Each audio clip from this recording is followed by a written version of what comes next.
there. Welcome to Inside Geocaching HQ, the podcast from Inside Geocaching HQ in Seattle. I am Chris Ronan. My username is RockChalk. I am one of the staff members here at HQ. This week, we released a big update to the geocaching app. This is what is known as a phased release, meaning that it goes out to around 10% of users to start with, and then it ramps up to 100% over the course of a couple days. Chances are that by the time you hear this, the update will be available to everybody, but if you're not seeing it just yet, give it a day or so, and it will be there in the Apple Store or the Google Store, whatever you use to get your app updates. On this episode, we have Ben Hewitt, who is a senior product manager working with the mobile team. He is here to explain what is new in the app. So let's get to it.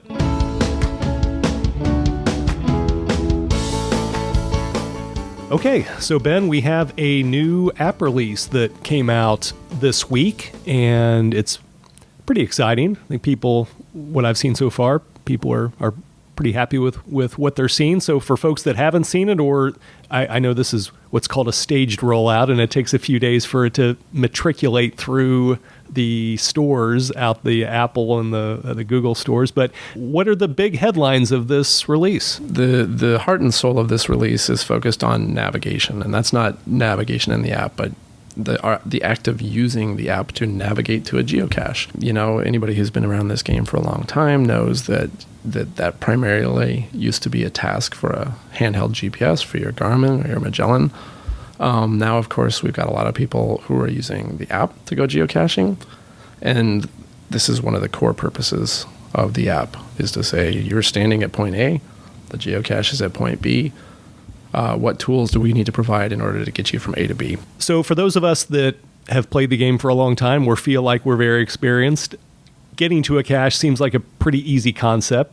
You know, if I'm using the app, I go to the cache and then I go to my compass or whatever. I mean, I've got my workflow, but you do a lot of testing with people and players of various experience levels, and it isn't necessarily as easy as some of us may think that it is. Mm-hmm. That's true. We started off with some pretty good data that was telling us that not as many people were getting to caches as we hoped they would. That was particularly true of people that were just starting off the game, newer players. I think as advanced players, you and I both know that we're adaptive to the workflow. We get used to using the tools at hand to make the job work. And I think if you're kind of like a map geek at heart, like I am, then eventually you just kind of orient yourself in the way that you need to. But what we discovered is that a lot of people really were struggling to understand the tools that we'd given them in the app to navigate. There was a little black band on the map that would show a kind of a rotating compass, and we lovingly called that Grandpa's Compass. It's a nickname that's been around in the office for years. And when we started testing around this to understand better like where people were struggling with navigation, one of the really interesting tells that we had from users is they'd fire up the app, they would hit start to start navigating, and then they would start rotating their device, or they would contort their bodies in weird ways to kind of try and understand where the cache was. And we used to do just a really simple test of saying, like, can you point to where you think the cache is right now?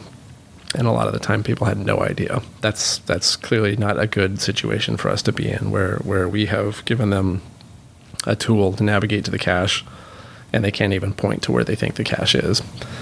So that was the beginning of an epic journey to say, like, how do we do better at this? And the interesting thing, like you said, is that for people who've been around this for a long time, a lot of this is kind of solved problems.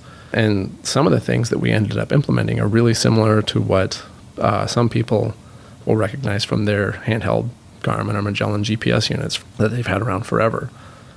We kind of returned to some standards there in terms of what people expect when they're navigating to a geocache.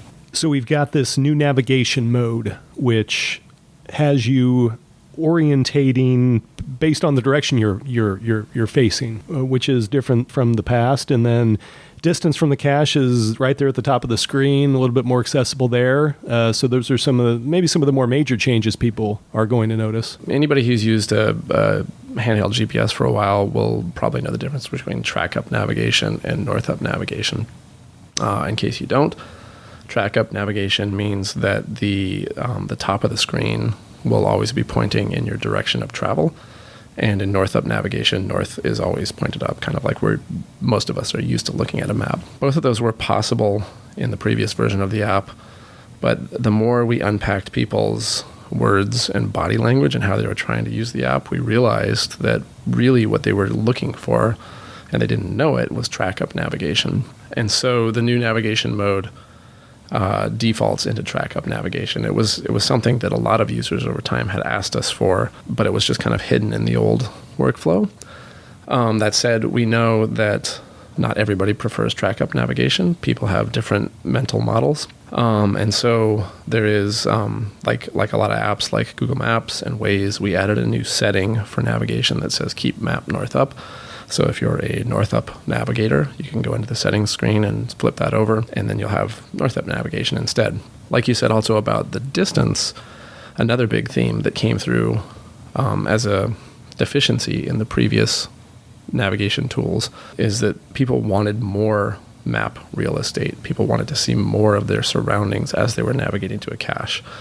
So over time, we slowly removed more and more and more from the navigation experience. We removed the bottom tab bar on iOS. We removed the cache summary. We even removed some of the map controls. You can still access them from other places, but basically what we did is we stripped it down to just the core information that you needed to navigate to the geocache, which the end result, it means you have a very focused experience and the chance to see a lot of the map as you're navigating to the geocache. Yeah, I like how if a person wants to stay with North Up, they can make that choice for themselves and switch back and forth. Have you, in your testing, did you get a sense for how many, did you give people the opportunity during testing to decide which one, and did they choose one or the other? We tested with several different cohorts of people. We tested with brand new people who had never seen the app or gone geocaching before. We tested with novice geocachers who had a handful of finds. And then we tested with really advanced geocachers. And what we discovered is defaulting to track up was successful for the vast majority of those people. It wasn't always, people wouldn't be able to articulate that was their preference, because I think it's just not something that people, unless you're a handheld GPS nerd, that you really geek out on that language, track up versus north up. But in the way that they behaved and in their success of getting from where we started testing to the geocache location, it was really clear that across different experience levels, that was a great starting point. And then, of course, the exception to that rule is that, like you said, some people just don't prefer it. Some people's minds don't want to see the map moving in that way. And so we definitely knew that we were going to need to support people who preferred north up navigation too. One of the things that is common around both the track up version and the north up version is that we have what we call an autopilot mode. This was also based on feedback we'd heard from the community for years and that came up in testing. And so when you hit navigate to a geocache, whether you're in track up or north up, we start you in this autopilot mode, which will automatically frame you and the cache on the map, and will automatically zoom in or out as you get closer to, hopefully not further away from the cache. If you get further away from the cache, if you're zooming out, that's a problem, right?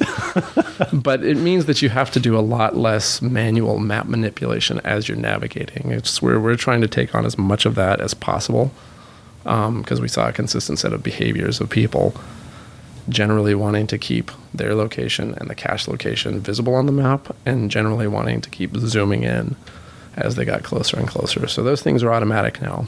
You still have every option to manually adjust that if you want. At any time, you can pan the map, you can zoom the map, you can rotate the map however you want. And if you do that, then a little button animates up from the bottom that says center on me. And if you tap that, then you're back in what we call autopilot mode.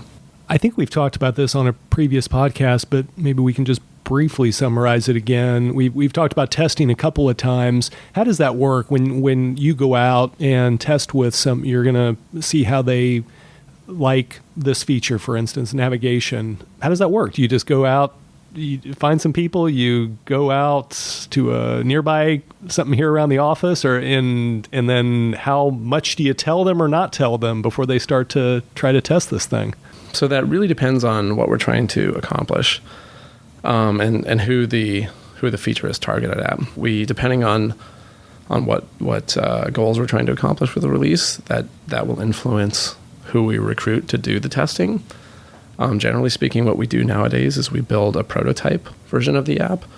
We have awesome developers who will just, if we ask them to do A, B, C, and D, they'll whip out a cool prototype version of it in just a couple days a lot of the time.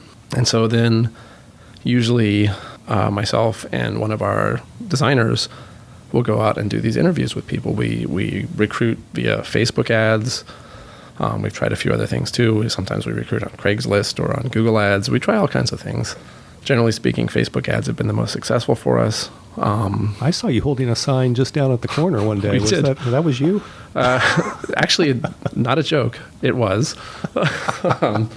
Last week, in some of our final testing before pushing this release out, Maurice, our designer for the mobile team, and I, we went down to a local Starbucks and we held up a sign that said, "Do you want free coffee?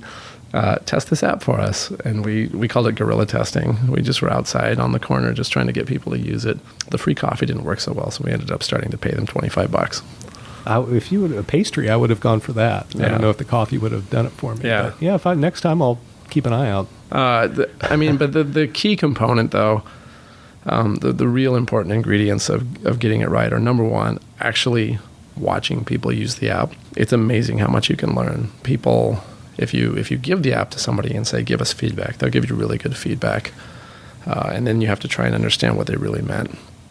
If you stand there and ask them questions and you watch what they're doing, you learn so much more through body language, through where they tap, all these ways that you can't see if they just give you written feedback. And then the other thing we've gotten a lot better at in the last year especially is testing functional prototypes. We'll take the store version of the app and just branch the code and build a prototype really quick and dirty on that so that we can actually go and test a working version with working geocache data with people. We were doing like wireframe prototypes or prototypes using other prototyping tools before, and those just didn't do as good of a job as building a functional prototype. So that's been a really good help for us. So before we get into maybe going over a couple of the other new things that are part of this release, why is navigation so important? I mean, that sounds dumb as I hear myself say it, but dumb. But I think, God, again, I'm dumb. God, Chris. It sounds a little, like I said, it sounds so simple, but and especially for somebody like me who's experienced, I think, why are we spending time on navigation? You know, there's all these other things I want to see instead. But but because I'm here and because I hear you talk a lot about it, I know how important it is. So why has it been such a primary focus over the last several months, really, working on this? I think if I told you, hey, we're building a geocaching app from scratch, what does it need to do for you? Find the caches for me. Just log them all right now. give me one button. There's no app that does that. That's what I need. If I just tap this button, it will slowly just start logging caches for me. That's a good app. We should do that. Okay, so we'll work on that next. But before now, what we're working on though. The point is, this is a sneaky thing. It's not a feature that people think about. But if you think about what you need from a geocaching app, navigating to geocaches, I would argue, is perhaps the very top need. Maybe not quite the top, but it depends on who you are. Some people are going to use the app as a companion to a GPS device. If that's you, you probably don't need really good navigation tools in the app. If you're using the app by itself to go out geocaching, then this is one of the main things that the app needs to accomplish for you, is to get you there. And as I mentioned before, what we discovered is that it was a mistake to consider that a solved problem in the app. We did have tools in the app that would help you navigate to geocaches, but following up on data and following up on lots of interviews, it became really clear that the tools we had were not working in the way that we wanted them to. And so, to put it differently, one of our core features, Get Me to the Geocache, was broken. So other features that we have in this new release, one of them is new cache preview. Mm-hmm. And tell us about that a little bit. Yeah, so that's a little nugget of goodness that we just had the opportunity to take in at the same time. If you use the app, you know that if you tap on a cache on the map, it pops up a little preview of the cache that gives you the geocache name, how far away it is, favorite points, and so on. In the past, you had to tap all the way into the full geocache details to see the difficulty, terrain, and size. And a lot of players understandably said, "Hey, I want to see more information on that preview, so I can decide whether it's even a cache that's even interesting to me." And so on the new cache preview that replaces the old one, we have added that. We've added for the first time difficulty, terrain, and size. This is another one that seems perhaps like a no-brainer to advanced people. I know that it's something that I've wanted for a long time as a player. So it's great to have a little more information in that preview there. Yeah, I think one thing we don't tell people is mostly your preferences are what we work on first, right? Of so course. If there's something that you want, the rest of us kind of get in line. So that's exactly how this So works. how badly did you want new cache details header? That's another thing that that's the next thing on the list. So that one actually is another one that is a sneaky win. Not in the 7.0 release that we just shipped this week, but in the I think it'll either be in 7.1 or 7.2. Having that new cache details header and on iOS, if you've been using the app for a while, you know that the cache preview, if you tapped it again, would slide up to open the full cache details. That was a cute animation, but one thing that prevented us from doing because if you pulled on the cache, it would slide it up and down. It meant that we could never do pull to refresh on cache details. And I think everybody who's used a smartphone for a while is pretty acquainted with this at this point with pulling down to refresh the data on their screen. So another thing we've heard, particularly from advanced players over time, is, hey, I'm looking at this cache in the app and my corrected coordinates aren't there, or the trackable inventory is out of date, or the cache owner changed the coordinates and I don't have the latest data. The thing that we always wanted to do as the quickest resolution to all of that is just add pull to refresh, which is go out to the API, get the newest data, and show that. That's the quickest way to rectify any of those inconsistencies. And so now, finally, because we've changed all that, we'll be adding pull to refresh on cache details so that people have just a quick way to always get the latest data about that cache. Among the other improvements and changes is getting close to the geocache, that notification, and that has changed a little bit. That's if you've been using this app for a long time, you'll remember that we've changed that quite a bit over the years.